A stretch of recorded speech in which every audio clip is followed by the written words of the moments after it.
நம்ம சேனல் தொடர்ந்தப்பல நீங்கள் வீடியோக்களை பார்க்க நினச்சிங்கன்னா இதுவரை நம்ம சேனலை சப்ஸ்கிரைப் பண்ணுங்கள் கீழே பெல் சிம்பல் இருக்கும் அதையும் கிளிக் பண்ணிங்க. சரி வாங்க நம்ம வீடியோக்குள்ளே போகலாம். வணக்கம் நண்பர்களே. கேரளா மாநிலம் திருவனந்தபுரம் பகுதியை சேர்ந்த ஒரு பெயர் தான் மாதவன்.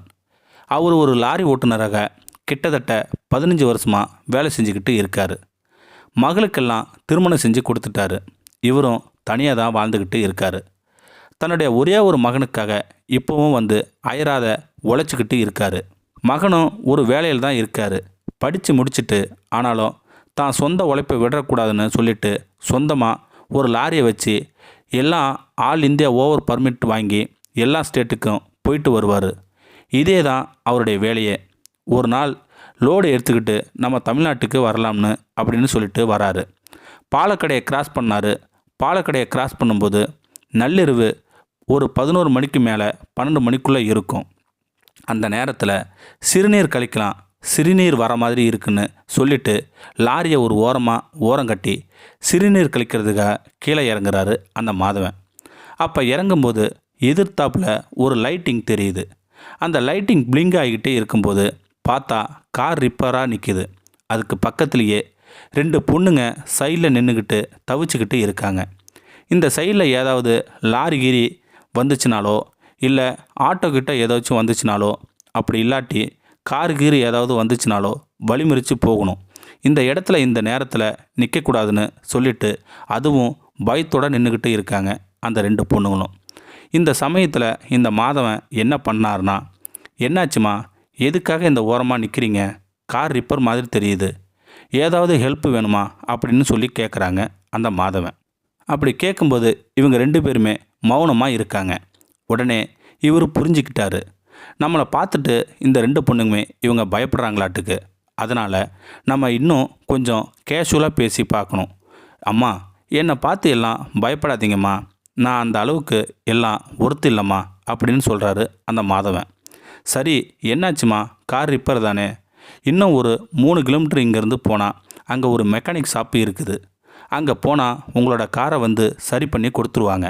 நான் வேணும்னா உங்களை கூட்டிகிட்டு போயிட்டு அந்த மெக்கானிக் ஷாப்பு வேணும்னா அங்கே அனுப்பி வச்சுட்டு உங்கள் காரை எடுத்துகிட்டு வர சொல்லட்டுமா?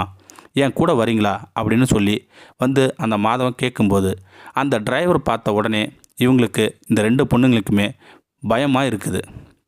இவங்களும் எதுவுமே பேசாமல் பயந்துக்கிட்டே இருக்காங்க. உடனே அந்த பொண்ணுங்க, இவர் கூட போனால் நமக்கு ஏதாவது ஆபத்து வந்துடுமோ, தேவையில்லாத இடத்துல கூட்டிகிட்டு போயிட்டு ஏதாவது பண்ணிடுவாரோ அப்படின்னு சொல்லிட்டு 2 பொண்ணுமே திருதுன்னு முழிக்குது. இல்லை வேணாங்க அப்படின்னு சொல்கிறாங்க அந்த 2 பொண்ணுங்குமே. உடனே அதை புரிஞ்சுக்கிட்ட மாதவன் என்ன சொல்கிறாரு அப்படின்னா, சரிம்மா, நீங்கள் ஒன்று பண்ணுங்க, இந்த இடத்துல இருந்து நிற்கிறது எப்பயுமே ஆபத்து. யாராவது தெரியாதவங்க ஏதாவது உங்கள் அசம்பாவிதங்கள் நடக்கிறதுக்கு வழிவகுக்கும். அதனால் நீங்கள் இங்கேருந்து முதல்ல போங்க. வேணும்னா உங்களுக்கு லாரி ஓட்ட தெரியும்ல, வேணும்னா இது என்னோட கீ, நானே தரேன். லாரி வேணும்னா எடுத்துகிட்டு போங்க. எடுத்துகிட்டு போயிட்டு மெக்கானிக்கை வர சொல்லுங்கள். நான் அது வரைக்கும் உங்கள் காருக்கிட்டே வெயிட் பண்ணுறேன். அவர் வந்ததுக்கப்புறம் மெக்கானிக் சரி பண்ணி அதுக்கப்புறம் நான் இந்த காரை கூடியே வரேன் அப்படின்னு சொல்லி சொல்கிறாங்க. இதை கேட்ட உடனே அந்த பொண்ணுங்க நம்புகிறாங்க அந்த மாதவனை. கார் சாவியெல்லாம் கொடுக்குறாரே அப்படின்னு சொல்லிட்டு அதுக்கப்புறம் அந்த பொண்ணுங்கிட்ட இவர் என்ன சொல்கிறாருன்னு தெரியுமா? அம்மா, என் பேர் மாதவன். எனக்கு வயசு 55லேருந்து 60 கிட்டத்தட்ட நெருங்க போகுது. இப்படி இருக்கிற சூழ்நிலை என்னுடைய பொண்ணுங்களை எல்லாத்தையும் நான் கல்யாணம் பண்ணி கொடுத்துட்டேன். 2 பொண்ணு, ஒரு பையன். இப்போ என் பையன் படித்து வேலையில் இருக்கான். ஆனாலும் நான் சொந்த தொழிலை விடாமல் லாரி ஓட்டிக்கிட்டு இருக்கேம்மா. உங்களையும் என் பொண்ணு மாதிரி தான் நினைக்கிறேன். நான் கட்டி கொடுத்த 2 பொண்ணுங்க தான் நீங்கள் அப்படின்னு சொல்லிட்டு தான் நான் மனசார நினைக்கிறேன். அதனாலையும் தயவு செஞ்சு என்னை தப்பாக எதுவும் நினைக்காதீங்க. உங்களோட நலனுக்காக தான் உங்களை நான் சொல்கிறேன். நான் இங்கே விட்டுட்டு உங்களை போயிட்டுனா ஏதாவது உங்களுக்கு அசம்பாவிதம் நடந்துச்சுன்னா என் மனசு ரொம்ப கஷ்டப்படும். என் மனசும் உறுத்திக்கிட்டே இருக்குமா. அதனால தான் இந்த நேரத்தில் உங்களுக்கு நான் இப்படி அட்வைஸ் பண்ணிக்கிட்டு இருக்கேன். தயவு செஞ்சு என் கூட வாங்க. கண்டிப்பாக உங்களை நான் எதுவும் பண்ண மாட்டேன். எங்கே போயும் கொண்டு விட மாட்டேன் அப்படின்னு சொல்கிறாரு அந்த மாதவன். உடனே இந்த 2 பொண்ணுங்களுக்குமே கண் கலங்கி போயிட்டாங்க. சரிங்க அப்படின்னு சொல்லிட்டு மேலே ஏறி தன்னுடைய அப்பா அம்மா நினச்சிக்கிட்டு அந்த லாரியில் ஏறி போகிறாங்க அந்த 2 பொண்ணுங்குமே. அதுக்கப்புறம் அங்கே போனதுக்கப்புறம் அதே மாதிரி மெக்கானிக் ஷாப் வருது. மெக்கானிக்கிட்ட 3 கிலோமீட்டருக்கு அந்தாண்ட ஒரு கார் ஒன்று ரிப்பராக ஆகிருக்கு.